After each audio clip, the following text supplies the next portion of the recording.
Hey guys, welcome back to Clownfish TV. This is Neon. I'm not here with Geeky Sparkles in this video. So let's talk about Palworld again. I like talking about Palworld. There's so much controversy around this damn game. I mean, it's making a ton of money. And the word on the street is that Nintendo and the Pokemon Company are looking for a way to shut it down. And now PETA has decided they're going to weigh in because they're always looking for relevancy. We're going to talk about a statement that they issued and give a little more clarification. I think I mentioned it offhandedly in another video, but apparently you can kill and eat your pals in Palworld, and you can actually butcher them with a meat cleaver. And PETA, I'm sure, will do what it can do to make sure that people don't do that in this game. That they're already talking about releasing a vegan guide to playing Palworld, which is, I guess you can play it vegan style, but you still have to punch the pals in the face to subdue them to get anywhere in the game. You can't really get anywhere in the game without punching some cute animals in the face. So I guess as long as you don't eat them, I don't know. We'll talk about this, and then we're going to talk about some other silly things that PETA has done over the years to try to get its own meat hooks into video games to stay relevant. In fact, they put let's see, this game out a couple of years ago, Cooking Mama. Mama kills animals. How dare she? And yeah, people were like, well, that's actually kind of fun. Let's play it. Ironically, they put out a vegan guide for Animal Crossing, which is really weird because I didn't think Animal Crossing promoted violence. I want to see somebody make a game like Animal Crossing, and perhaps they have, but a game like Animal Crossing where you can wreak havoc on the neighborhood and murder your townspeople if you get tired of them. Maybe you can eat them too. Like you could be the neighborhood serial killer or something. That'd be kind of funny, right? I don't know. There you go, Pocket Pair. There's your next game. If you somehow get away with it and Nintendo's lawyers don't come knocking, your next game should be a riff on Animal Crossing. So let's talk about this. Before we get into it any further, please subscribe for more pop culture news, views, and rants, guys. No woohoos. Kiki's not in this one. She wouldn't want to be in this one anyway, because we're going to show you how you can kill and eat pals in Palworld. So maybe I should just rip the Band-Aid off and go for it. So if you have a weak stomach and you don't want to see some pixelated violence, you might want to turn this video off. This is a video from Ape Night Gaming. And Ape Night Gaming is going to show us how you get the, he's going to get the meat cleaver and he's going to hack away at this cute little pal. Let's watch this. And then you're just going to choose to butcher them. Okay. Oh my God. Did you hear that?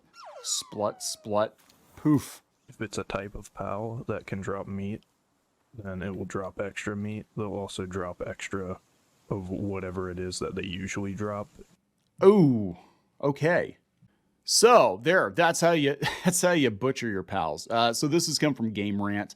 PETA releases a statement on Palworld. The People for the Ethical Treatment of Animals. PETA issues a statement about the supposed animal cruelty in Pocket Pair's survival game Palworld. Let's see here. Pocket Pair's open world animal collecting adventure game Palworld has caught the attention of animal rights organization PETA due to its apparent cruelty toward animals. Prior to release, Palworld was marketed as Pokemon with guns, and as such, it doesn't really hold back on the pixelated violence, even against the pals that populate the game world.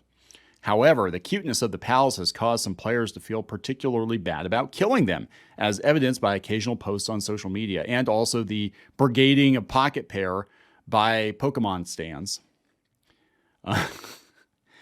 Don't kill them then. You don't have to. You don't have to. You can punch them in the face and stuff them in the balls. You can put them into slavery. You can make slaves out of them. You don't have to eat them, though. Of course, one of the central gameplay mechanics in Palworld is base building and crafting, much of which requires loot that drops from pals. These valuable goodies can be obtained in Palworld by capturing pals with a pal sphere or by sticking them in a ranch where they freely drop items as they roam around. But loot can also be collected more quickly and cheaply by simply slaughtering the wild pals inhabiting the world. It's not only a few players who are having a hard time with it. PETA, the People for the Ethical Treatment of Animals, got in touch with Insider Gaming and hinted that maybe creating a vegan guide for Palworld fans who have no interest in eating pals. It's Veganuary. Veganuary? Is that like January? It's Veganuary? This won't be the first time the animal rights organization has stepped in to help gamers out, to tell them what to do. They did a vegan guide for Animal Crossing. I remember that. That was weird. PETA has already heard from many Palworld fans who have no interest in eating their pals and want a vegan guide for creating the game. I don't think so. I think people probably tagged in PETA and said, hey, have you seen this shit yet? This is pretty crazy. What do you think of that, huh? What do you think of that? That's what I think probably happened. PETA, though, is like, hot damn, we have another animal-centered game that is making all kinds of money, so we can just latch on to that to spread the message. And that's what they're doing. Anytime there's a popular video game that involves meat or animals, there's PETA getting their own meat hooks into it. It's worth noting that the statement from PETA seems concerned only with eating pals, even though there are a few other potentially distasteful activities available to do in Palworld. In addition to the aforementioned slaughter of pals, captured animals are put to work in what essentially amounts to unpaid labor camps. That's okay. That's okay. With their only recompense being a fluffy bed and some grub. Even human NPCs can be captured in Palworld in the same manner as animals.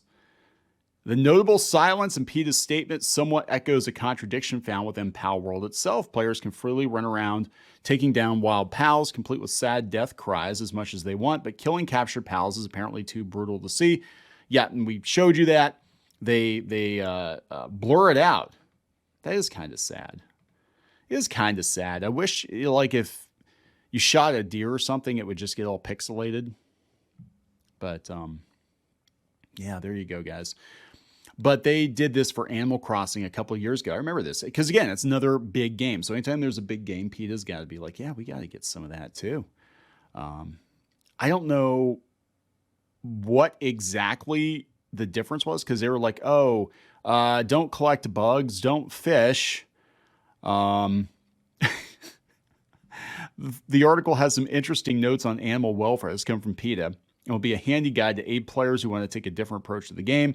There have been some truly odd things done by players while playing Animal Crossing, and sticking to a fruit diet is probably on the less extreme side. Yeah, probably. With that being said, some would rather play the game their way and won't appreciate PETA getting involved with the title. PETA ruins everything, don't they? PETA even ruins Groundhog Day. My wife posted, Geeky posted, that PETA always gives a statement on Punxsutawney Phil, and given that she is from that area originally, I can tell you that groundhog is very well taken care of. They're like, oh my God, he's being mistreated. I'm like, he's in the freaking air-conditioned burrow with a bunch of buddies, and he gets fed very, very well. That groundhog is doing really, really good compared to other groundhogs that are roadkill. Yeah, just like, would you rather him be roadkill or what? Elon Musk doesn't like PETA. The official Opera account just nuked PETA from orbit. That's interesting. This is on January 24th. Sorry, but my sweatshop I keep my creatures working 24/7 does not have a 97% mortality rate. Opera says to PETA. PETA killed 97% of adoptable pets in its care during 2009. Ouch. Damn. That's awful and awesome. It's awful that PETA reportedly killed 97% of the pets in its care, which I've heard this before. I need to see some more concrete proof, but I have heard that PETA does euthanize far more animals than they should. And sometimes they even like take them out of people's yards and stuff. Like, what the frick? Sorry, but my sweatshop, I keep my creatures working 24/7 and does not have a 97% mortality rate. That's crazy. There you go, guys. So PETA trying to hitch its wagon to these animals, I guess, to stay relevant. Does anybody care about PETA? I mean, does anybody literally care about PETA? I don't think so. I'm going to wrap it up. Please subscribe for more pop culture news, views, and rants. We'll talk later.